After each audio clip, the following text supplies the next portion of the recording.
This all happened with no response from the United States of America, none whatsoever. But those days are over.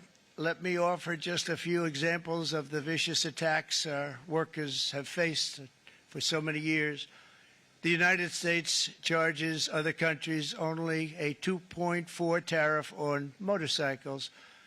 Meanwhile, Thailand and others are charging much higher prices, like 60%. India charges 70%. Vietnam charges 75%, and others are even higher than that. Likewise, until today, the United States has for decades charged a 2.5 tariff. Think of that, 2.5% on foreign-made automobiles. The European Union charges us more than 10% tariffs, and they have 20% VATs, much, much higher. India charges 70%, and perhaps worst of all are the non-monetary restrictions imposed by South Korea, Japan, and very many other nations. As a result of these colossal trade barriers, 81% of the cars in South Korea are made in South Korea. 94% of the cars in Japan are made in Japan. Toyota sells 1 million foreign-made automobiles into the United States, and General Motors sells almost none. Ford sells very little. None of our companies are allowed to go into other countries.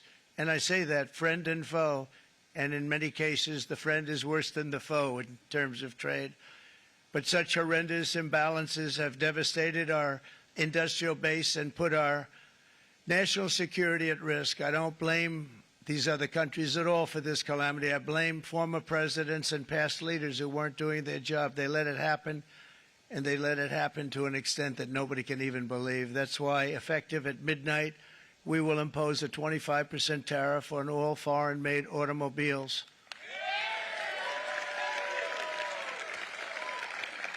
Thank you. Brian, I'd like to have you come up here for a second, okay? I just see him sitting. He's been a fan of ours, and he understands this business a lot better than the economists, a lot better than anybody. Brian, say a few words, please, would you? Thank you, Mr. Thank you. President. It's a great honor to have you. Thanks. Thank you, Mr. President. I grew up just north of Detroit, Michigan, in Macomb County, known as the home of the Reagan Democrats. My first vote for president was for Ronald Reagan. I thought that was going to be the best president I ever saw in my lifetime until Donald J. Trump came along. I have watched my entire life, I have watched plant after plant after plant in Detroit and in the metro Detroit area close. There are now plants sitting idle. There are now plants that are underutilized, and Donald Trump's policies are going to bring product back into those underutilized plants. There's going to be new investment. There's going to be new plants built. And the UAW members, and I brought 20 of them with me, they're sitting right over here. We support Donald Trump's policies on tariffs 100%. So, Mr. President, we can't thank you enough. And in 6 months or a year, we're going to begin to see the benefits. I can't wait to see what's happening 3 or 4 years down the road. Thank you, Mr. President.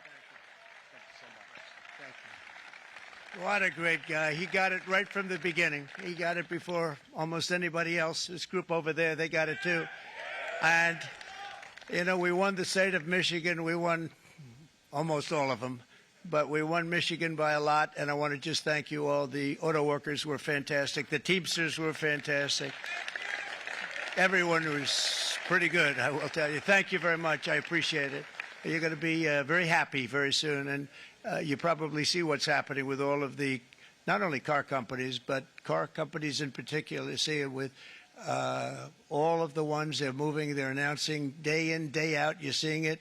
Nobody's ever seen anything like that. With today's actions, we're also standing up for our great farmers and ranchers who are brutalized by nations all over the world. Brutalized.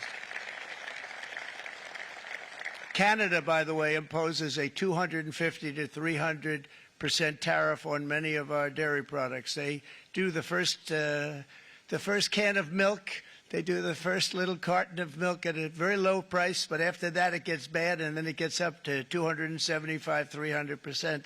So when they're figuring what's Canada charging, they say, oh, about 2%, 3%.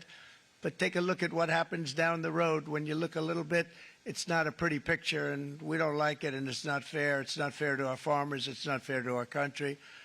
And with countries like Canada, we subsidize a lot of countries and keep them going and keep them in business. In the case of Mexico, it's $300 billion a year. In the case of Canada, it's close to $200 billion a year. And I say, why are we doing this? Why are we doing this? I mean, at what point do we say you got to work for yourselves, and this is why we have the big deficits. This is why we have that amount of debt that's been placed on our heads over the last number of years, and we're really not taking it anymore. Through non-tariff barriers, the European Union bans imports of most American poultry. You understand? They say, we want to send you our cars, we want to send you everything, but we're not going to take anything that you have. Australia bans, and they're wonderful people and wonderful everything, but they ban American beef, yet we imported $3 billion of Australian beef from them just last year alone. They won't take any of our beef. They don't want it because they don't want it to affect their farmers. And you know what? I don't blame them, but we're doing the same thing right now, starting about midnight tonight, I would say. And China charges American rice farmers an overquota, it's called, a tariff rate of 65%. South Korea charges 50%. Actually, they charge different, from 50% to 513%. And Japan, our friend, charges us 700%. But that's because they don't want us selling rice, another thing. Who can blame them, Madam Secretary? Agriculture, great job you did on eggs, by the way. The egg prices came down 50%. You got them down 50%. Once we got involved, they were going through the sky. The egg prices, they were going through the sky, and you did a fantastic job. Now we have lots of eggs, and they're much cheaper, down about 59% now, and they're going down further. We charge 2.8% for so many things that other countries are charging 200%, 300%, and 400% for. If imposing tariffs and protective barriers made nations poor, then every country on earth would be racing to eliminate these policies, and China would be the first on line. They run a very strong country, but they're not first in line, and the American people are paying a very big price. From 1789 to 1913, we were a tariff-backed nation, and the United States was proportionately the wealthiest it has ever been. So wealthy, in fact, that in the 1880s, they established a commission to decide what they were going to do with the vast sums of money they were collecting. We were collecting so much money so fast, we didn't know what to do with it. Isn't that a nice problem to have? What do you think, Marco? Good problem? Marco would love that problem. But we don't have that problem anymore, but we're not going to have it very much longer, I will tell you. But they collected so much money, they actually formed a commission to determine what they were going to do with the money, who they were going to give it to, and how much. Then in 1913, for reasons unknown to mankind, they established the income tax so that citizens, rather than foreign countries, would start paying the money necessary to run our government. Then in 1929, it all came to a very abrupt end with the Great Depression, and it would have never happened if they had stayed with the tariff policy. It would have been a much different story. They tried to bring back tariffs to save our country, but it was gone. It was gone. It was too late. Nothing could have been done. It took years and years to get out of that depression, far longer than even FDR had that office right over there for a long period of time. The ramp system, that's rather intricate, was built because of him, and every time you walk up, you think of him, and he did a great job in many ways, but it lasted long beyond his terms, as you know. But it's not too late any longer, and we're going to start being smart, and we're going to start being very wealthy again. We're going to be wealthy as a country because they've taken so much of our wealth away from us. We're not going to let that happen. We truly can be very wealthy. We can be so much wealthier than any country. It's not even believable, but we're getting smart. Nearly a century later, in the face of unrelenting economic warfare, the United States can no longer continue with a policy of unilateral economic surrender. We cannot pay the deficits of Canada, Mexico, and so many other countries. We used to do it. We can't do it anymore. We take care of countries all over the world. We pay for their military. We pay for everything they have to pay, and then when you want to cut back a little bit, they get upset that you're not taking care of them any longer. But we have to take care of our people, and we're going to take care of our people first, and I'm sorry to say that.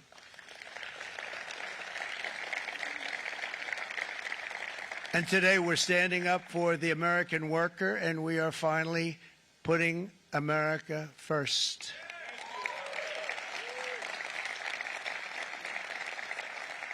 In Sleepy Joe Biden's last year in office, the United States hemorrhaged 100,000 manufacturing jobs, and the number was going through the roof at levels never seen before. And our trade deficit reached a record $1.2 trillion, which is unheard of. Since the beginning of NAFTA, the worst trade deal ever made. It was a horror show. I was able to terminate it. They all said you'd never be able to get it out. We had to get approval from Congress to get it terminated. We had to live with that deal. It was the worst deal, worst trade deal ever made by far. But since the very beginning of NAFTA, our country lost 90,000 factories. Think of what that is, 90,000. Think about putting a map up and putting tax on it. You wouldn't have enough room. 90,000. I said, is that possible? We had it checked 4 different times, and it was actually somewhat higher than that. And 5 million manufacturing jobs were lost while racking up trade deficits of $19 trillion. That was the worst trade deal ever made. As a result of these gigantic losses, foreign nations now own $26 trillion more of American assets than think of this, than the Americans own of their own foreign assets or other foreign assets. The United States can no longer produce enough antibiotics to treat our sick. We have a tremendous problem. We have to go to foreign countries to treat our sick. If anything ever happened from a war standpoint, we wouldn't be able to do it. We import virtually all of our computers, phones, televisions, and electronics. We used to dominate the field, and now we import it all from different countries. A single shipyard in China now produces more ships every year than all of the American shipyards combined. Think of that. And it was a business that we used to dominate. We used to dominate it totally. In short, chronic trade deficits are no longer merely an economic problem. They're a national emergency that threatens our security and our very way of life. It's a very great threat to our country. And for these reasons, starting tomorrow, the United States will implement reciprocal tariffs on other nations.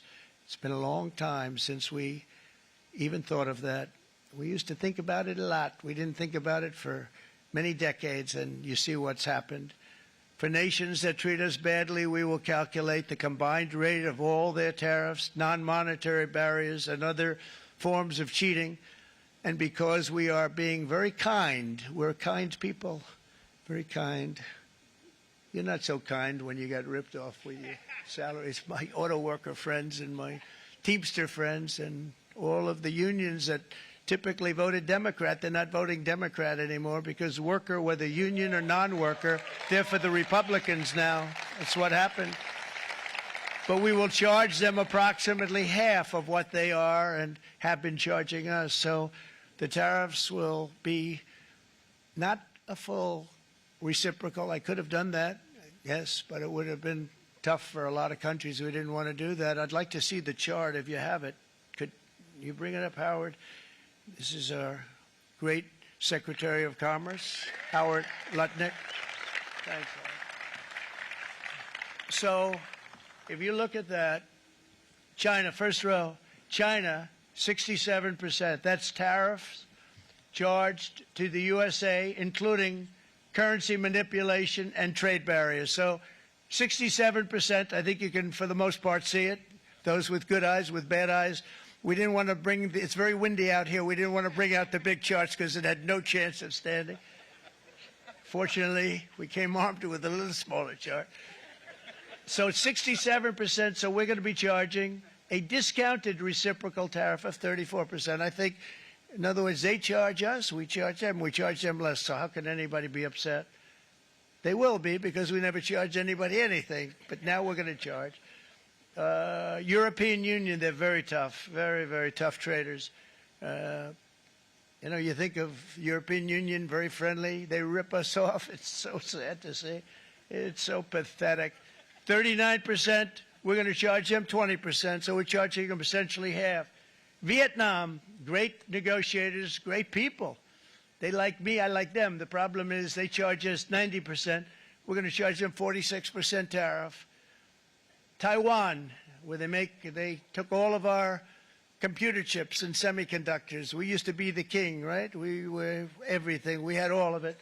Now we have almost none of it, except the biggest company is coming in. We're going to end up with almost 40%. Lee Zeldin's working to get their approvals.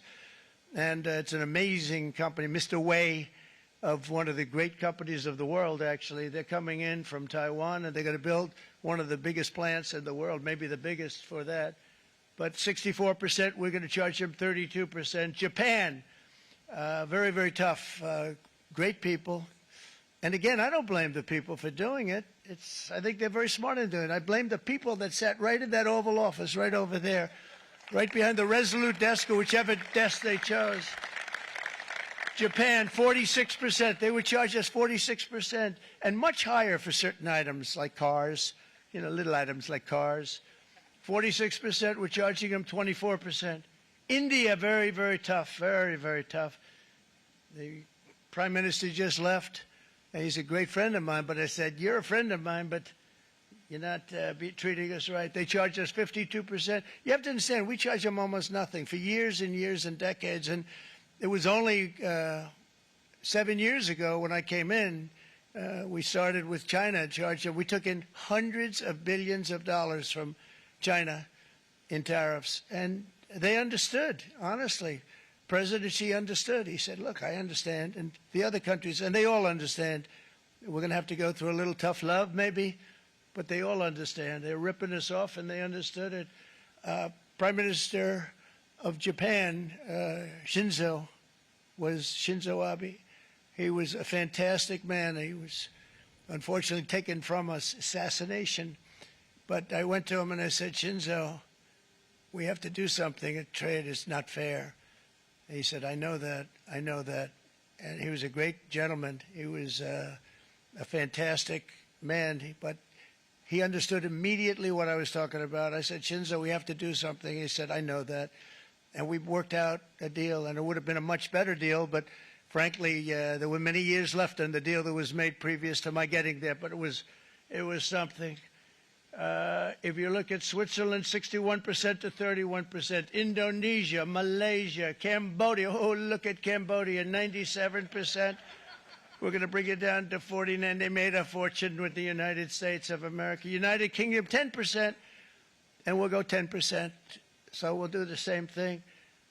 South Africa, 60%, 30%, and they've got some bad things going on in South Africa. We're paying them billions of dollars, and we cut the funding because a lot of bad things are happening in South Africa. The fake news ought to be looking at it. They don't want to report it. Brazil, 10%, 10%. Bangladesh is 74%. So you see what's going on. Pakistan, 58%. Sri Lanka, 88%. So what we're doing is we're taking not the full, we could take the full 88%. Thanks a lot, Eric. He's doing a very good job. How's he doing, all right? I think you better take it with you. It's not going to last very long. He's going to put it, it's going to follow you down with the wind. I brought a hat just in case it got too windy, but here, would anybody like a hat? I'm not giving it to a cabinet. I'm giving it to the auto workers. Come here.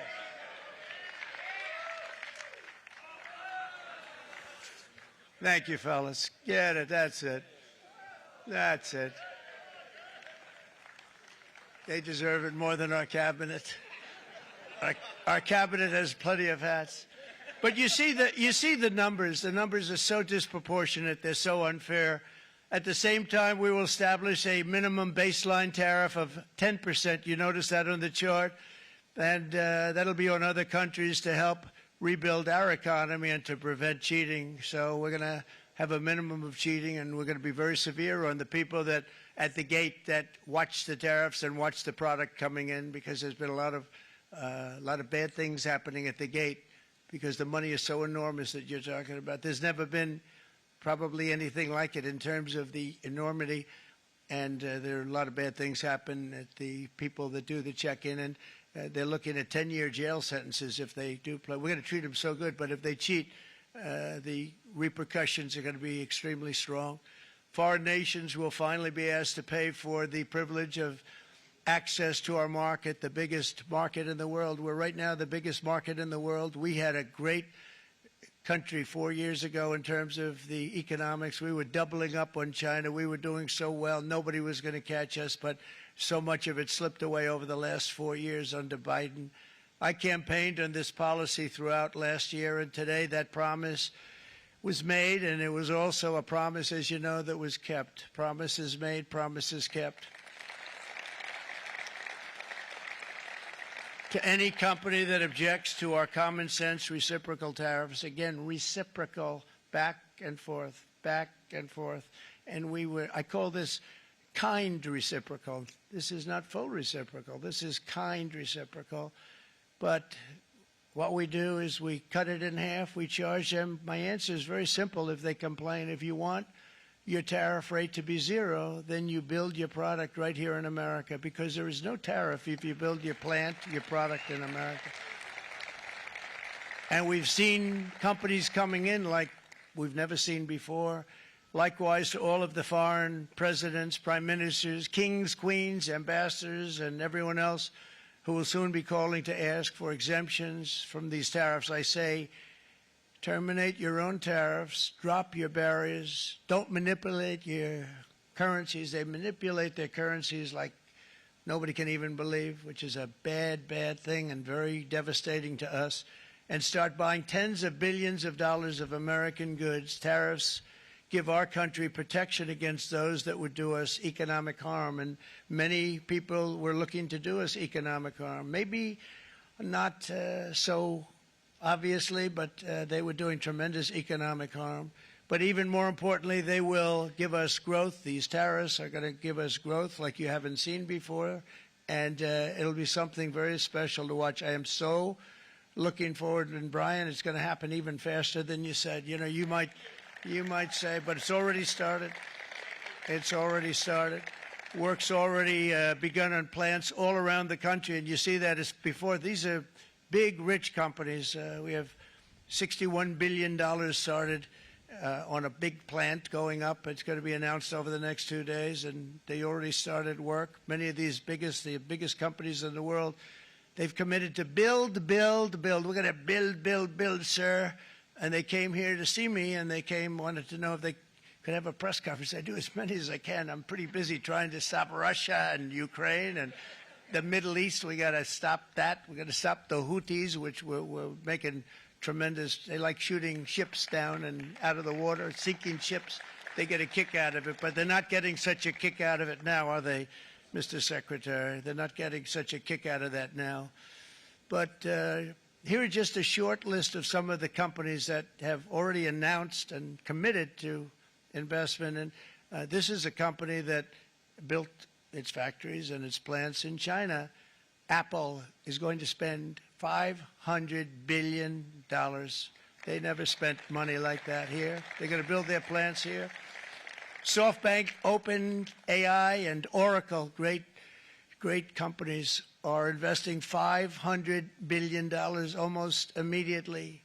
NVIDIA, a hot company, is investing hundreds of billions of dollars. They just announced. TSMC, the biggest, most important company in the world of chips from Taiwan, with no investment from us, is investing $200 billion. And they said the reason was, number one, the election of November 5th, and number two, the tariffs. They don't want to pay the tariffs, and the way they're not paying it is to build their plant here. So we're going to go from almost no percentage. We used to have 100% of the chip market. Now it's all in Taiwan. Almost all of it's in Taiwan. A couple of other countries, but mostly in Taiwan.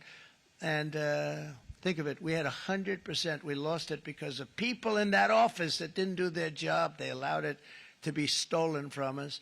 Johnson & Johnson, great company, $55 billion. Eli Lilly, $27 billion. Meta is investing $500 billion. Wow.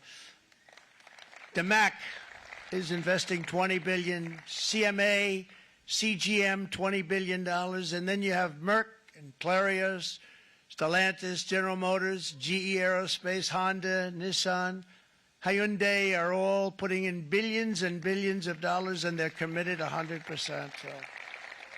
And we've never had, and this is after 2.5 months. This is after just a short, this all took place as soon as we came out with what everybody wanted to do. You know, I watched a gentleman today on television. He used to work with Lee Iacocca, a very respected automobile person, and he said, you know, because they're asking people, they try and get as many negative people as they can, but they can't find them too much. It's pretty hard to find in terms of what we're doing, especially when they see all this investment.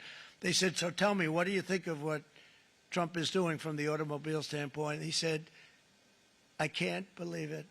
Somebody is finally, he's an older guy, real pro, really top guy, with Lee Iacocca. He said, I never thought I'd see the day when this would happen, where somebody had the courage to go and do what has to be done.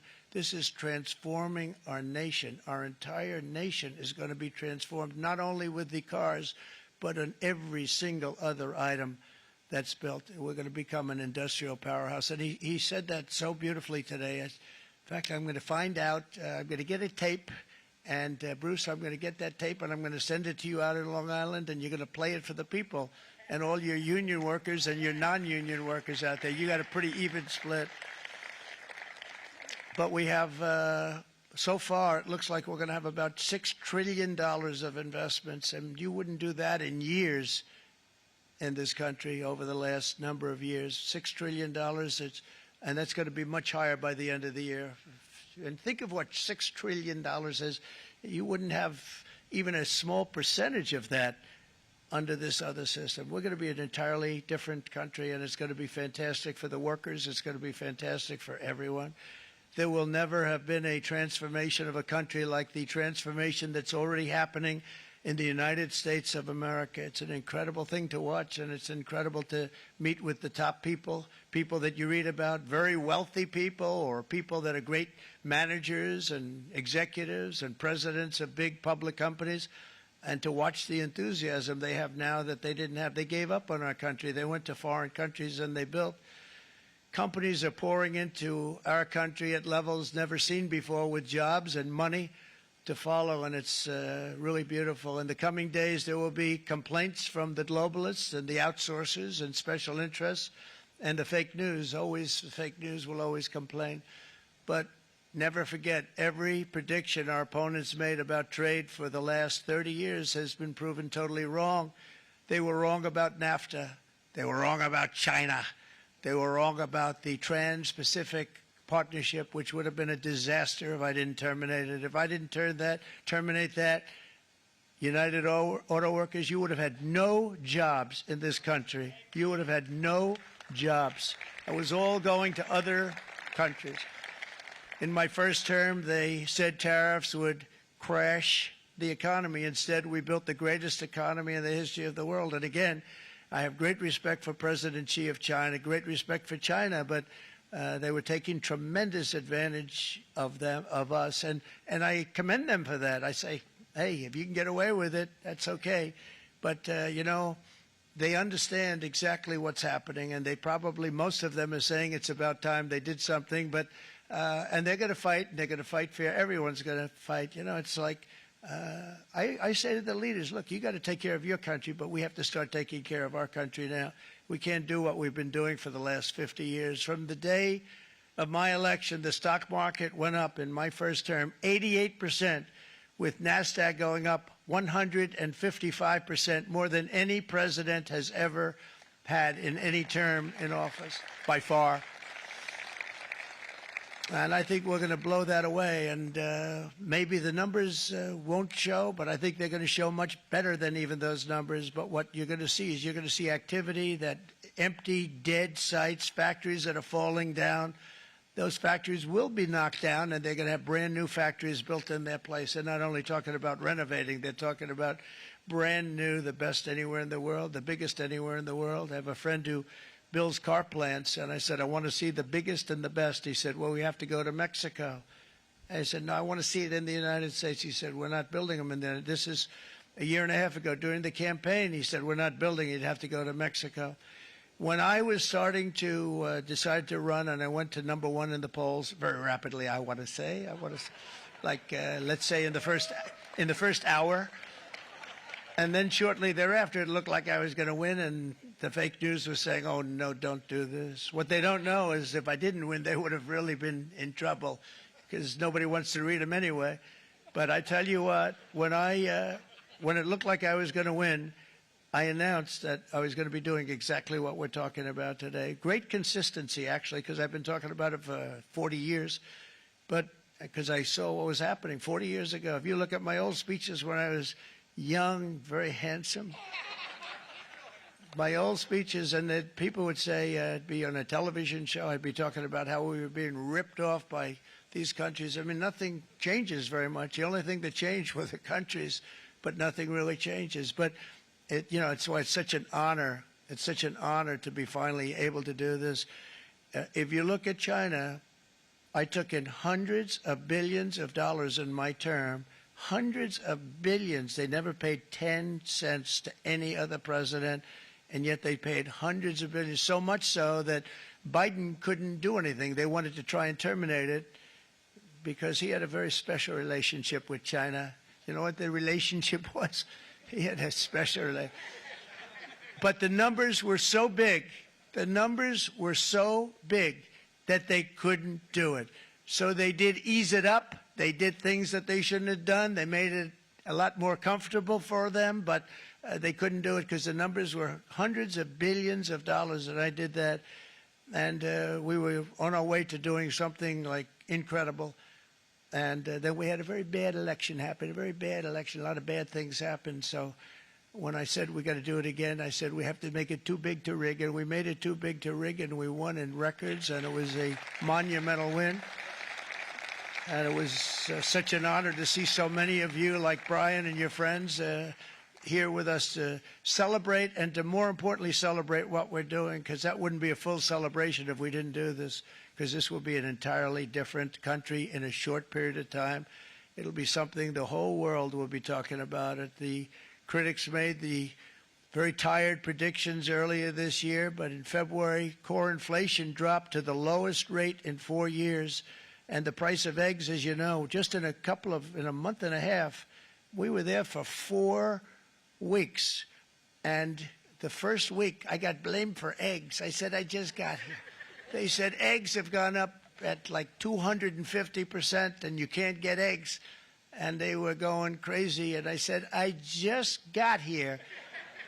And then we got to work on eggs, and we got to work on everything. And our great Secretary of Agriculture, you did a fantastic job. Brooke Rollins, she did a fantastic job. And as I said before, the price of eggs dropped now 59%, and they're going down more, and the availability is fantastic. They were saying that for Easter, please don't use eggs. Could you use plastic eggs? I said, we don't want to do that. We want to, and you really came through. It's an amazing job. Thank you very much, Brooke. You did great.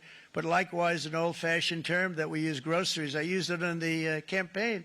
It's such an old-fashioned term, but a beautiful term, groceries. It sort of says a bag with different things in it. Groceries went through the roof, and I campaigned on that. I talked about the word groceries for a lot, and energy costs now are down. Groceries are down. Gasoline is way under $3, and people are beginning to be able to buy things and live again. We brought prices way down. We created 10,000 already in a few weeks, new manufacturing jobs. And it was that took place in 1 month, numbers that they haven't seen in a long time. We had virtually no inflation under my term. We had virtually no inflation for 4 years. But after transitioning over to Sleepy Joe, it went from almost non-existent to the highest in the history of our country. They had the highest inflation in the history of our country, brought up by energy and bad spending and bad policy, and a lot of bad things happened. How about allowing millions and millions and millions of people to pour into our country with open borders, where it's so sad to see even now. And I see our great secretary you have done. Stand up, please, Christy. Stand up. Christy Nome. And Tom Homan. These people are doing a great job, but gotten them out in records. We have problems with judges that don't want them to go out. They want tren de Raqua.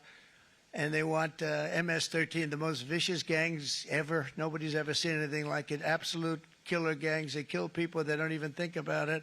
And we put them out, and we have judges now, radical left judges that want to, they don't want them to go out. They want them to even be brought back. Let's bring them back. You've done a fantastic job, and please thank everybody. Homeland Security, thank everybody. Appreciate it. And we now have a border that's the best border that we've ever had, even better than it was my first term. My first term we did good, but this one we really specialized in. We've done really well. And we had records then. We had the best, safest border. 4 years ago, we had the best border there ever was. And now we have, you've actually matched it and done even better. And we're going to get it down the right way. And we want people, by the way, to come into our country, but we want to come in through a legal process. We want them to come in legally. We need more people. We need people to run these plants and to help the auto workers and the Teamsters and the non-union people and everybody else. But we need people and the farmers. And we're going to let people come in, but they want to come in. We want them to come in legally. They have to have the capability of loving our country, not people that hate our country. We don't want them in our country. And now we're going to pass the largest tax cuts in American history, and that's where we're relying on Mike and John Thune. And we will not cut Social Security, Medicare, or Medicaid benefits, and the Democrats will, because if they got in, the entire economy would collapse. This country was heading for a collapse under the people that you saw. They were horrible. I think one of the reasons people like the job, I have my highest approval ratings because I think they're comparing me to the worst administration in the history of our country, so I appreciate that at least. But Speaker of the House Mike Johnson and Senate Majority Leader, appreciate it, Mike, John Thune have been fantastic, by the way. But they've been working tirelessly on taking the next step to pass the plan for our one big, beautiful bill. I'd like to name it that if you can. One big, I made that statement about 6 months ago, and everybody calls it one big, beautiful bill. And it will be that. It'll have everything, the big tax cuts and every incentive there is. And it'll be fantastic. And by the way, for the cars, we're asking for an interest deduction on a loan. So if you build the car, only in America we do it, Brian. If the car's not built in America, you don't get the interest rate deduction. But if you build the car in America, if you buy a car, if it's built in America, then you get an interest rate deduction, tax deduction, and that's a big thing. That's going to be a big thing. I think that's going to pay for itself very quickly, that deduction. Never happened. We've never had anything like that before. Somebody said, where do you get the idea? Because it's so basic. You would think that would have happened a long time ago. It never did, and I'm very happy it didn't because now I can say that was my idea. But we're going to get us closer to the debt extension. We have to get the debt extension passed, and I know you're going to be able to do that, Mike, and it's very important that you do that. And all of the other things that the Senate budget plan gives us, along with working, because I know they're working together, John and Mike, and the two bills are going very well together. We need to get our shared priorities done, including certain permanent tax cuts. We want the tax cuts to be permanent, spending cuts, energy and historic investments in defense, border, and so much more. We're covering everything. These will be phenomenal. There'll be no bill like this going to straighten. One bill is going to straighten out our country for many, many years to come.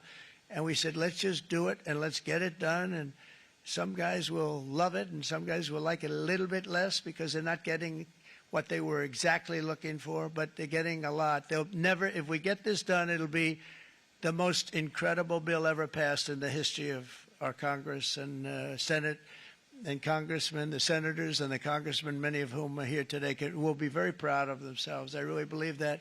It's going to set us on a whole new prosperous path. We're going to cut spending and right-size the budget back to where it should be. We're going to do that very strongly. Thank you, Rick. Thank you. John, thank you. Oh, look at all of our senators over there. Oh, boy. That's a nice group of people. But I won't like them so much if they don't get this bill done. That's a great group. And Congressman, thank you very much. I appreciate it. Tremendous people.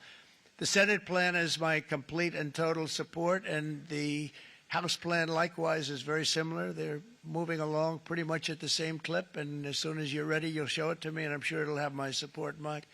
Every Republican congressman and senator must unify. We have to unify. We can't be separated. We have to get it done. We have to get absolutely everything we can, and we have to take care of the American people. That's the only thing that matters. We have to take care of the American people first. We need to pass this bill immediately, get it done, including debt extension. From this day on, we're not going to let anyone tell us that American workers and families cannot have the future that they deserve.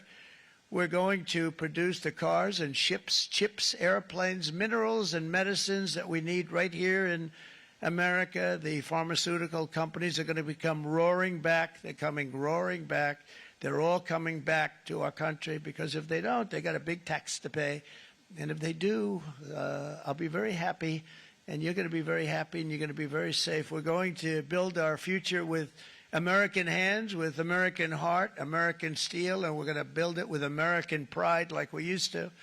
We're approaching our 100th day as president and have been given credit by a lot of people, even some of the fake news, can you believe it?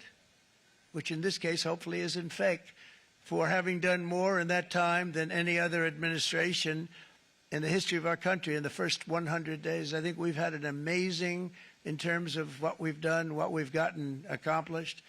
I'd like to see if we can get that war ended and another war from not starting in the Middle East. We have to get Russia. They're losing 2,000 on average, 2,500 people a day, young people, soldiers, Russian. Think of that. 2,500 through some days, but on average, probably over about a 1 week period, it's 2,712, they say. They're losing those soldiers. They're dying. They're being decimated. And they're not from our country, but they're from other countries. But they're human beings. They're from Russia. They're from Ukraine in this period, most of them. And we're going to get it stopped. It's a senseless war that would have never happened if I was president, and it shouldn't be allowed to go on. And I think we're being given good cooperation by Russia and by Ukraine, but we have to get it stopped. It's humanity. It's humanity. It's a terrible thing.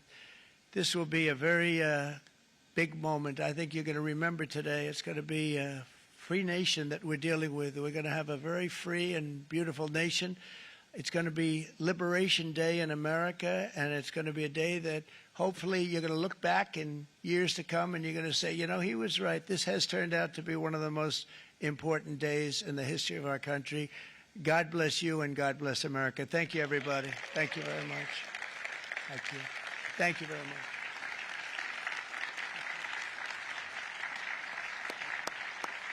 And you've been listening to President Trump unveiling his reciprocal tariff plan, saying that at midnight, a 25% tariff will be on all foreign-made vehicles. He went on to say that he's standing up for American workers and putting America first, and went through the list of all the reciprocal tariffs. Of course, we will continue to follow this and have much more for you coming up on KCAL News at 4 o'clock.